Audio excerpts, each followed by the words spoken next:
क्या कहती है यूपी के भैया जी की कुंडली? क्या कहते हैं अखिलेश यादव के ग्रह नक्षत्र? यूपी चुनाव को लेकर क्या कहती है भैया जी की राजनीति? चुनाव को ना कहना, इसके पीछे ज्योतिषीय कारण क्या है? 2022 का चुनाव अखिलेश यादव को कहां से कहां लेकर जाएगा? देखिए सिर्फ धर्म ज्ञान पर। नमस्कार, जय श्री राधे। मैं एस्ट्रोरुद्र राकेश त्रिवेदी आप सभी का स्वागत करता हूं इस विशेष चैनल पर और विशेष राजनीतिक विश्लेषण के विशेष प्रोग्राम में, जिसमें हम चर्चा कर रहे हैं कि उत्तर प्रदेश में आने वाला चुनाव कितने तरीके के खेल और छलावे को जन्म दे रहा है। यह जनता के साथ साथ एक ज्योतिषी होने के नाते मैं ज़्यादा बेहतर तरीके से समझ पा रहा हूं। और वही ज्योतिषीय विचार, यह मेरे व्यक्तिगत विचार के साथ साथ ज्योतिषीय गणनाओं पर आधारित है। इसको कोई किसी पार्टी विशेष या मैं भक्त नहीं हूं। मैं सबसे पहले बता दूं कि मैं वर्तमान समय में यूपी सरकार के सबसे बड़े विरोधियों में से एक हूं, तो मुझे कोई सत्ता भक्त ना समझे।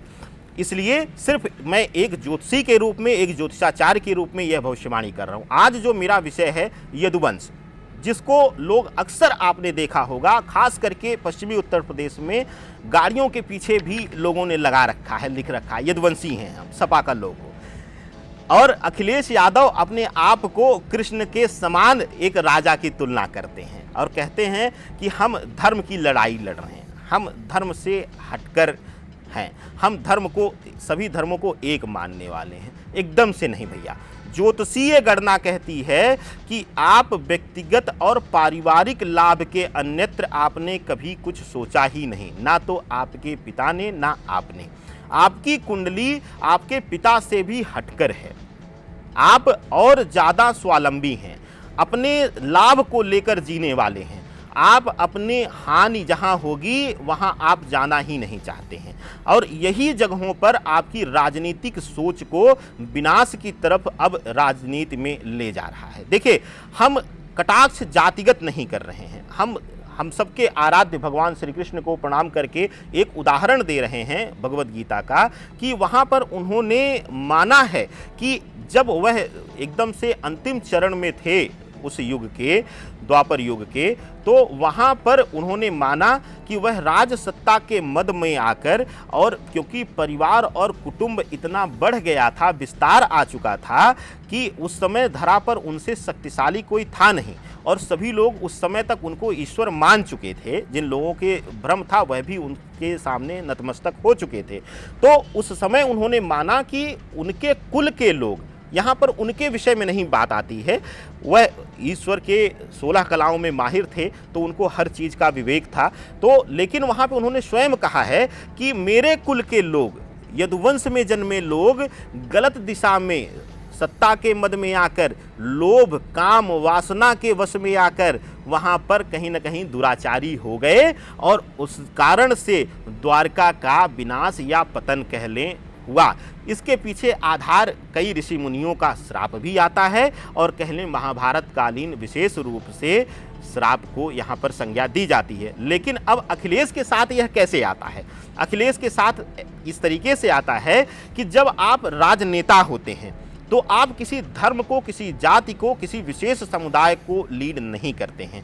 आपका जो उत्तरदायित्व है उस भूखंड का, जहाँ पे आप नेतृत्व कर रहे हैं, वहाँ का राजनीति का नेतृत्व करना और वहाँ उस जनता के सुख के लिए, उनके विकास के लिए कदम बढ़ाना। और साथ ही साथ इसका एक मूल उदाहरण मैं देकर चलूँगा। अभी जल्दी ही एक बहुत बड़ी राजनीतिक हलचल हुई। हमने भविष्यवाणी भी की थी एक धर्म ज्ञान विशेष चैनल पर कि वहाँ पर हमने कहा था कि कुछ बड़े राजनेताओं का यहाँ पर लॉस होगा। तो उसमें कल्याण जी का देहांत हुआ और सभी विरोधी नेता भी जाकर वहाँ पे नतमस्तक हुए।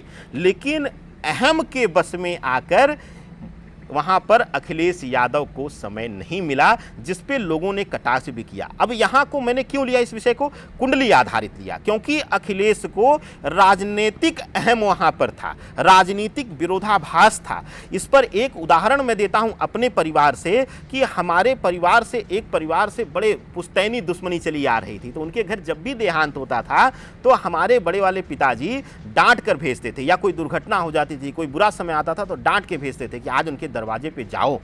तो वहाँ पर हमें सीख मिली कि शुभ समय पे बुलाने पे जाइए, लेकिन अगर कुछ भी ऐसा हुआ है जहां परिवार को या उस व्यक्ति को सांत्वना की ज़रूरत है, साथ की ज़रूरत है, तो वहां बिना पूछे, अगर वहां कोई दुत्कारता भी है तो आप तो राजनेता हैं। राजनेता को ईश्वर का वह प्रतिनिधि माना जाता है जो ईश्वर के दिए गए उत्तरदायित्वों को पूरा करता है, निर्वहन करता है। लेकिन आप तो उस उत्तरदायित्व से ही भाग गए और आप छलावा करते हैं कि आप यदुवंशी हैं, आप कृष्ण के वंशज होने का दावा करते हैं।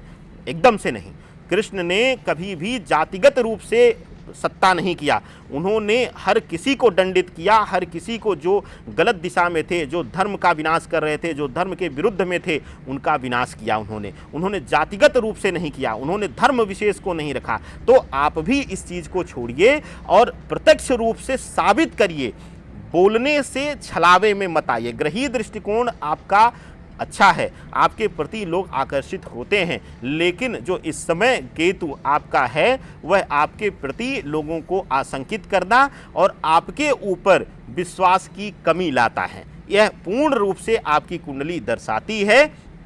और इस प्रभाव में, केतु के प्रभाव में, और साथ ही साथ जो गुरु और मंगल की स्थिति आपकी कुंडली में है, वह आपके स्वयं के अंदर आत्मबल की कमी कर देता है अखिलेश यादव जी।